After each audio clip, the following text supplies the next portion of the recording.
Good morning बच्चों। आज हम chapter 2 unit measurement and error analysis में हम आज एरर एनालिसिस करेंगे।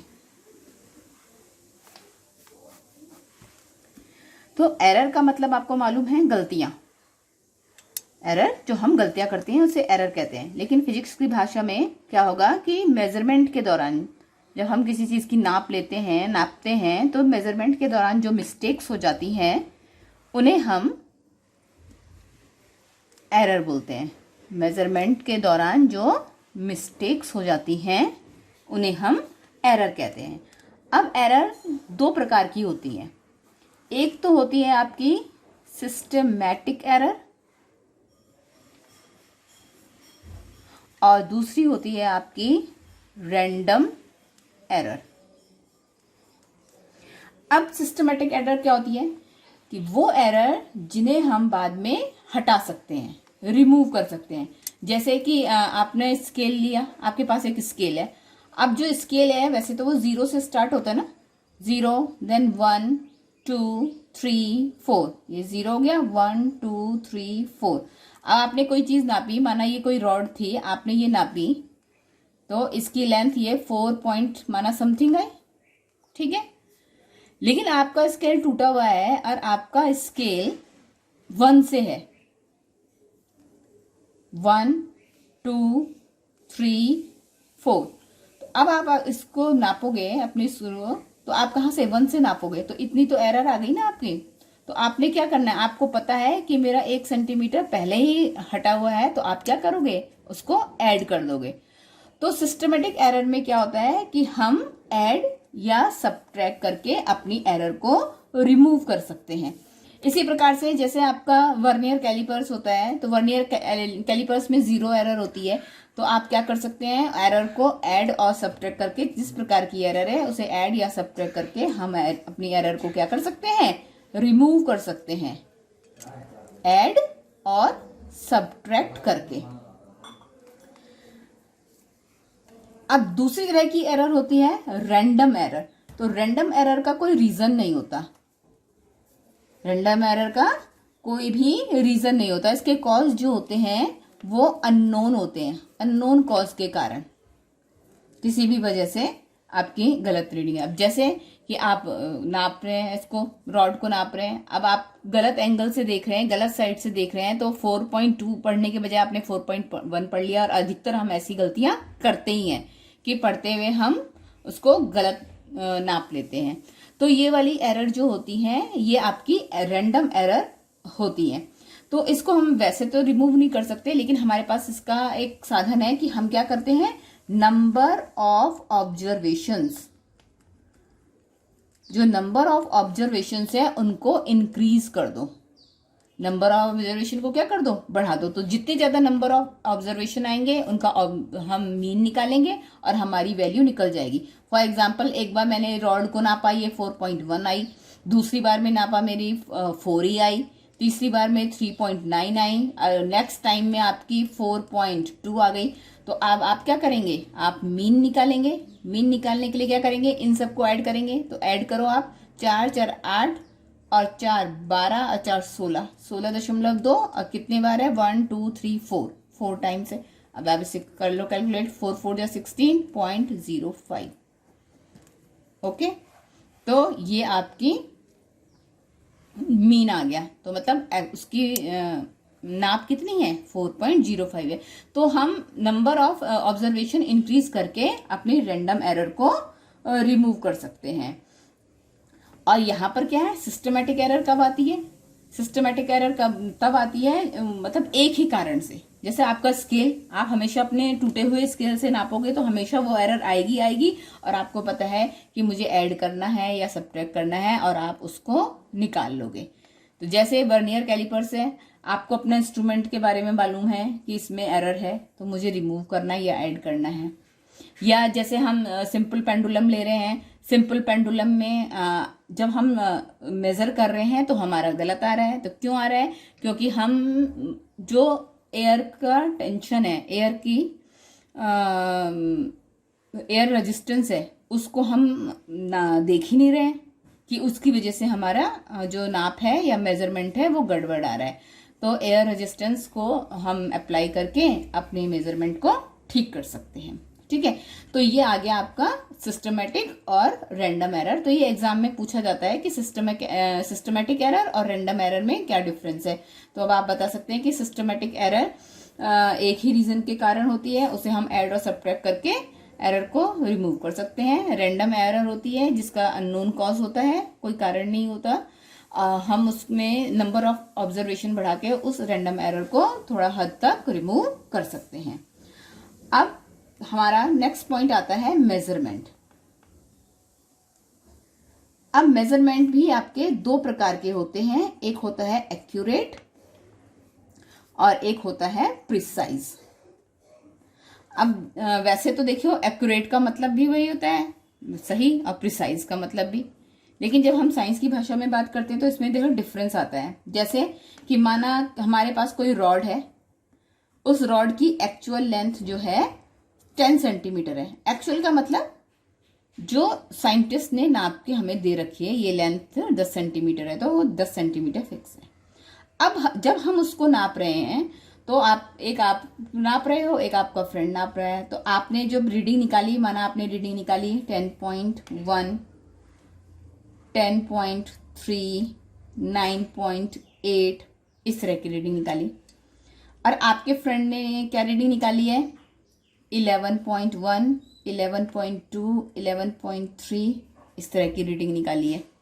तो अब देखिए कि इन दोनों में क्या डिफरेंस है। ये जो एक्यूरेट रीडिंग होती है वो रॉड का जो मेजरमेंट है उसके आसपास ही होती है। देखिए ये 10 है तो ये इसके लगभग पास है। 10.1, 10.3, 9.8 इसके लगभग पास है, मतलब ये रीडिंग ज़्यादा एक्यूरेट है। बट ये रीडिंग प्रिसाइज नहीं है। प्रिसाइज का मतलब क्या होता है कि जो ये रीडिंग्स आपकी आ रही हैं, ये रीडिंग आप ले रहे हो, ये आपस में क्लोज हो। जैसे यहाँ पर देखिए ये एक्यूरेट तो नहीं है, देखो ये 10 है लेकिन यहाँ सब में 11 आ रहे हैं, तो ये एक्यूरेट तो नहीं है। बट देखो यहाँ पर ये जो रीडिंग आ रही है 1, 2, 3 सब पास पास में है, रीडिंग एक के बाद एक जस्ट क्लोज है ये रीडिंग्स। तो इस प्रकार की रीडिंग प्रिसाइज रीडिंग कहलाती है और इस तरह की रीडिंग हमारी एक्यूरेट रीडिंग कहलाती है। अब इसमें ये क्वेश्चन आता है कि क्या कोई मेजरमेंट एक्यूरेट और प्रिसाइज दोनों हो सकता है? कोई हमने मेजरमेंट किया तो क्या वो एक्यूरेट और प्रिसाइज दोनों हो सकता है? यस, एक्यूरेट भी हो सकता है, प्रिसाइज भी हो सकता है। कि हमने जैसे ये रीडिंग ली, हमारी रीडिंग इस प्रकार से आ रही है 10.1, 10.2, 10.3, 9.9। तो देखिए ये सब बहुत क्लोज है, 0.1 का डिफरेंस है, बहुत क्लोज आ रही है रीडिंग। और जो एक्चुअल रीडिंग है उसके पास भी है, सारी की सारी उसके पास भी है। तो हमारी रीडिंग एक्यूरेट और प्रिसाइज भी हो सकती है। ठीक है, अब हम एरर ले लेते हैं। एरर में हम एक एग्जांपल लेते हैं कि हमारी पास कोई रॉड है और उस रॉड की लेंथ हमने नापी, तो हमने अलग अलग ऑब्जर्वेशन लिए। तो एक बार में मेरी रीडिंग 6.1 आई, एक बार सेंटीमीटर, एक बार 6.2 आई, 6.3 आई, 6.4 आई और 6.0 भी आई। सेंटीमीटर में ये सारी रीडिंग है ना। तो अब इसमें से इतनी सारी रीडिंग आपने ली, कौन सी रीडिंग आपकी सही है? आप कौन सी रीडिंग, कोई कैलकुलेशन करना हो, आपको वॉल्यूम निकालना हो या कुछ और चीज़ निकालनी हो, तो अब भाई रॉड की इतनी सारी रीडिंग आ रही है, आप कौन सी रीडिंग को एक्यूरेट मानोगे? तो हम वो रीडिंग एक्यूरेट मानते हैं जो मीन हो। तो हम इसमें क्या निकालेंगे? मीन निकालेंगे। तो मीन आपको पता है, पहले भी आप निकाल चुके हैं। मीन को हम एक्स बार से दिखाते हैं। तो मीन कैसे निकालेंगे? इन सब रीडिंग्स को हम ऐड करेंगे। अगर ये x1, x2, x3, x4, x5 है तो इन सबको हम ऐड करेंगे। तो 6.1 plus 6.2 plus 6.3 plus 6.4 plus 6 upon 1, 2, 3, 4, 5 readings है ये। इनको अगर ऐड करके आया तो ये देखो कितना, 1, 2, 3, 4, 5, 6 पंजे 30 और 4 और 3 7, 8, 9, 10। तो ये कितना आ गया? 30 और 1 31, 31 आ गया ये। 31/5 और ये आ गया आपका 6.2 सेंटीमीटर। कितना आया? 6.2 सेंटीमीटर आ गया हमारा। तो इसका मतलब ये जो रीडिंग है हमारी, ये एक्यूरेट रीडिंग है। ये हमारी मीन आ गई। तो हम जो कैलकुलेशन करेंगे तो इस 6.2 को हम लेके चलेंगे। अब मीन के बाद जो दूसरा पॉइंट आता है वो आता है हमारा, अब एब्सोल्यूट एरर कितनी है? Absolute error. तो देखिए एब्सोल्यूट एरर कैसे निकालते हैं? मीन एरर में से जो हमारी मीन निकला, जो हमारी मीन वैल्यू निकली, मीन में से अगर हम कॉरस्पॉन्डिंग वैल्यू सब्सट्रैक्ट करें, जैसे ये है एक्स बार माइनस एक्स, ये एक्स है, ये x1 है आपकी, ये x2 है, ये x3 है, ये x4 है, ये x5 है, तो इसको माइनस करेंगे। तो जैसे यहां पर अगर हम पहले वाले रीडिंग की बात करें तो देखो हमारा मीन तो आया 6.2, ठीक है, बट जो पहली रीडिंग थी वो हमारी थी 6.1, ये माइनस कर दी तो हमारी एब्सोल्यूट एरर कितनी आई? 0.1 आई। ठीक है, तो ये जो एब्सोल्यूट एरर निकलती है इसको हम शो किससे करते हैं? Delta x. तो ये मेरी पहली रीडिंग थी तो ये डेल्टा x1 हो गई। ओके, इसी प्रकार से अगर मैं दूसरी निकालूं तो देखो मीन तो मेरा 6.2 ही है, बट दूसरी रीडिंग मेरी 6.2 थी, 6.2, तो ये आपका 0 आ गया, इसको डेल्टा x2 कहेंगे। अब इसी प्रकार से बाकी निकालूंगी मैं, आपका चलती हूं मैं, जैसे फॉर एग्जांपल ये है, कौन सी रीडिंग लेते हैं हम? ये वाली रीडिंग लेते हैं 6.4। तो मेरी मीन तो 6.2 है, बट जो एक्चुअल वैल्यू निकली थी वो 6.4 निकली थी। तो यहां पर देखिए कितना आ गया? माइनस में आया 0.2, तो ये हो गया डेल्टा एक्स। जो भी रीडिंग, ये फोर्थ रीडिंग थी तो ये डेल्टा x4 हो गया। तो यहां पर ये ध्यान देने वाली बात है, देखो कि जो एब्सोल्यूट एरर है वो पॉजिटिव भी हो सकती है और नेगेटिव भी हो सकती है। ये चीज आपको ध्यान में रखनी है कि एब्सोल्यूट एरर पॉजिटिव भी हो सकती है और एब्सोल्यूट एरर नेगेटिव भी हो सकती है। इसके बाद आता है आपका mean, mean absolute error, mean absolute error. अब मीन कैसे निकालेंगे? मीन देखो एब्सोल्यूट एरर को डेल्टा एक्स लिखते हैं, मीन के लिए इसके ऊपर बार निकाल लें।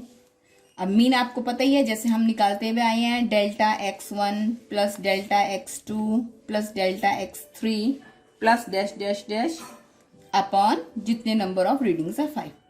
अब इसमें ये ध्यान रखना है बेटा कि जो मीन एब्सोल्यूट एरर निकालेंगे तो हम ये जो एब्सोल्यूट एरर ली है इसमें हम इसका मॉड लेंगे, मतलब केवल पॉजिटिव वैल्यू लेंगे, ये मॉड लगा देते हैं।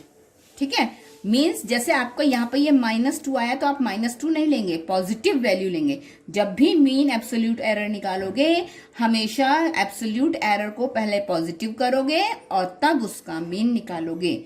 तो इस प्रकार से ये आपकी मीन एब्सोल्यूट एरर निकलेगी। तो अगर मैं इन एरर्स को ऐड करूंगी, जैसे ये 0.2 यहाँ पर है, 0.1 यहाँ पर है, ऐसी ऐड करके और उसको 5 से हम डिवाइड कर देंगे। तो जैसे अगर इसको आप सॉल्व करोगे तो ये मेरा अप्रॉक्स आएगा 0.8/5 इक्वल टू 0.16। ये आई मेरी absolute error, mean absolute error मेरी इतनी आई। अब मीन एब्सोल्यूट एरर के बाद जो अगला पॉइंट आता है वो आता है रिप्रेजेंटेशन, रिप्रेजेंटेशन। तो रिप्रेजेंट कैसे करेंगे? तो रॉड की मेजरमेंट निकाल रहे हैं हम, रॉड की मेजरमेंट। तो कैसे लिखेंगे रॉड की मेजरमेंट को? तो हम लिखेंगे मीन, जो आपका मीन निकला होगा, plus minus mean absolute error. तो मीन आपने क्या निकाला था? x बार निकाला था, और मीन एब्सोल्यूट एरर क्या निकाली थी आपने? x बार, सॉरी डेल्टा x बार। ठीक है, तो x बार प्लस माइनस डेल्टा x बार, ये आपकी आ गई रॉड की मेजरमेंट। Thank you.